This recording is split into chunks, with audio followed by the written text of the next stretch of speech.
कि कुछ मुद्दे ऐसे हैं जो जिन पर हम देख सकते हैं कि आगे के दिनों में कुछ प्रगति होगी, जी। और उनमें व्यापार का मुद्दा है।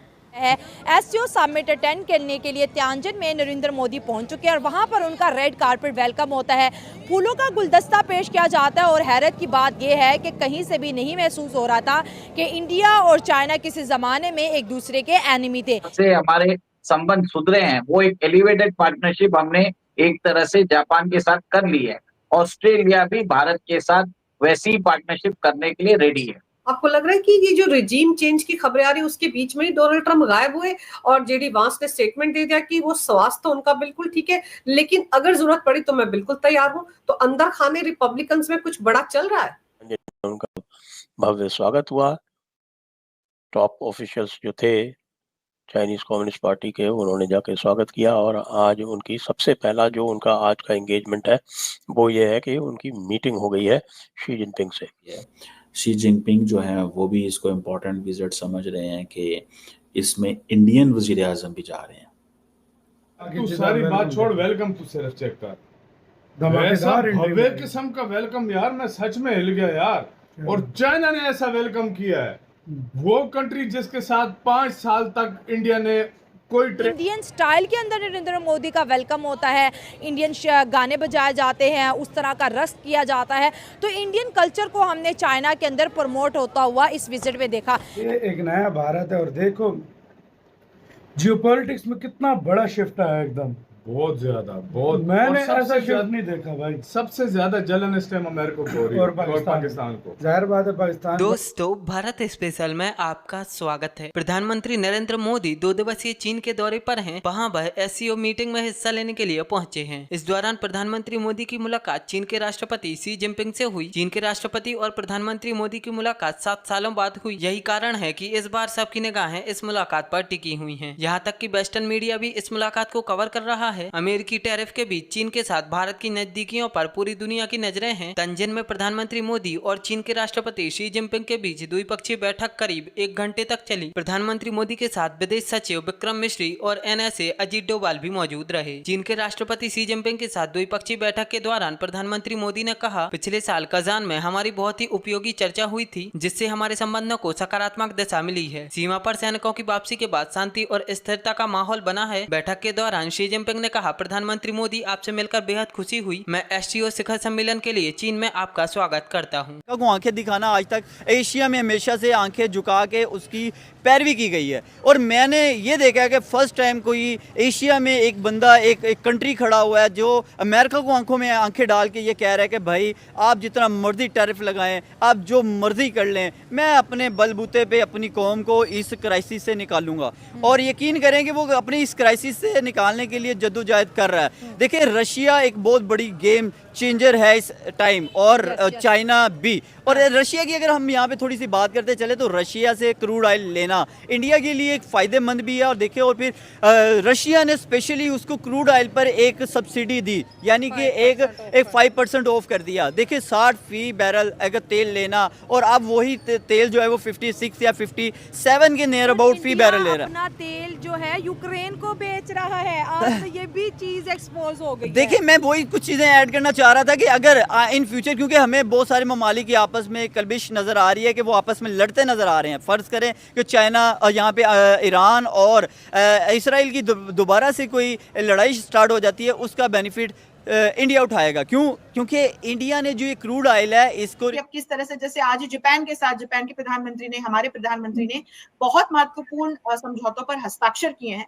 और जापान का जो इन्वेस्टमेंट है वो हम देख रहे हैं कि कैसे लगातार भारत में बढ़ रहा है। तो हमें इस वक्त इन्वेस्टमेंट की भी जरूरत है, क्योंकि हमारे पास मार्केट है, मैन्युफैक्चरिंग कैपेबिलिटीज है, स्किल्ड प्रोफेशनल्स हैं। तो ऐसा नहीं है, भारत टैलेंट का भंडार है। मैन्युफैक्चरिंग फैसिलिटीज के साथ, एक स्टेबल इकोनॉमी के साथ हमारे यहाँ जो इन्वेस्ट करता है, हम उनके रिटर्न्स को एक्सपोनेंशियली करके वापस करते हैं। ये आज हमारे प्रधानमंत्री ने अपने उद्बोधन में बात भी रखी। तो अब देखिए, धीरे धीरे एक एक माइलस्टोन करके मुझे लगता है अंबर कि आगे रास्ता निकलता हुआ जरूर दिखाई पड़ेगा। और मैं आपके चैनल के माध्यम से, इस पॉडकास्ट के माध्यम से एक और बात कहना चाहती हूँ। मुझे ऐसा भी लगता है कि आगे चल करके कुछ महीने बीतने दीजिए, कुछ ऐसा भी होगा कि ट्रंप हमें यू टर्न लेते हुए नजर आए। एब्सोल्युटली, क्योंकि भारत जो है वो डिपेंडेंट नहीं है अमेरिका पे। अमेरिका को जरूरत है भारत की। भारत जो है सेल्फ सस्टेनेंट इकोनॉमी है। हम सारी चीजें खुद ही कर लेते हैं। हमारा अपनी एक कंज्यूमर मार्केट है, हमारी मैन्युफैक्चरिंग कैपेसिटी है, सारी चीजें। तो हमें इतनी परेशानी नहीं होगी। जो समझ में आ रहा है वो ये है कि एक क्वार्टर में थोड़ी परेशानी नजर आ सकती है, लेकिन वो उस पर तैयारी पहले से ही सरकार ने की हुई है। प्रधानमंत्री जापान गए हैं और काफी इम्पोर्टेंट जो मुआहदे हैं वो हुए हैं। उसके बाद से हम ये देख रहे हैं कि जो एक ग्लोबल चेंजिंग वर्ल्ड ऑर्डर है उसको लेकर काफी चर्चा हो रही है। जो अमेरिका नहीं चाहता था उसको खुद अमेरिका ने जो ट्रेड पॉलिसी अपनाई प्रेसिडेंट ट्रंप ने, उसने और उसको तेज कर दिया है। चाइना और भारत को नजदीक वो और ले आए हैं, और चाइना ने भी काफी समझदारी से इस वक्त सब कुछ दिखाया है भारत के साथ, जिस तरह से दोस्ती की है। अब प्रधानमंत्री मोदी जाएंगे, शी जिनपिंग खुद उनका स्वागत करेंगे, तो एक इक्वल पार्टनर की तरह यहाँ पर अब भारत को चाइना देख रहा है, जो कि पहले नहीं होता था।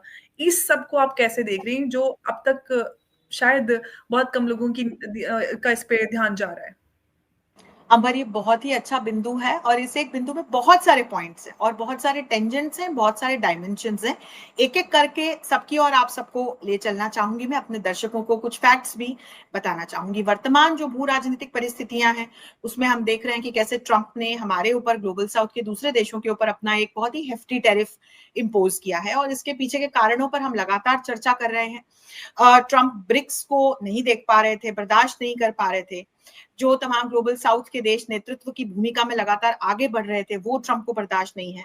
ट्रंप जो है वो एक यूएस की हेजेमोनिक पावर अभी भी असर्ट कर रहे हैं ग्लोबल पॉलिटिक्स में, जबकि इस बात को उन्हें समझना चाहिए कि ये दुनिया अब एक ध्रुवीय, द्विध्रुवीय नहीं बल्कि बहुध्रुवीय है।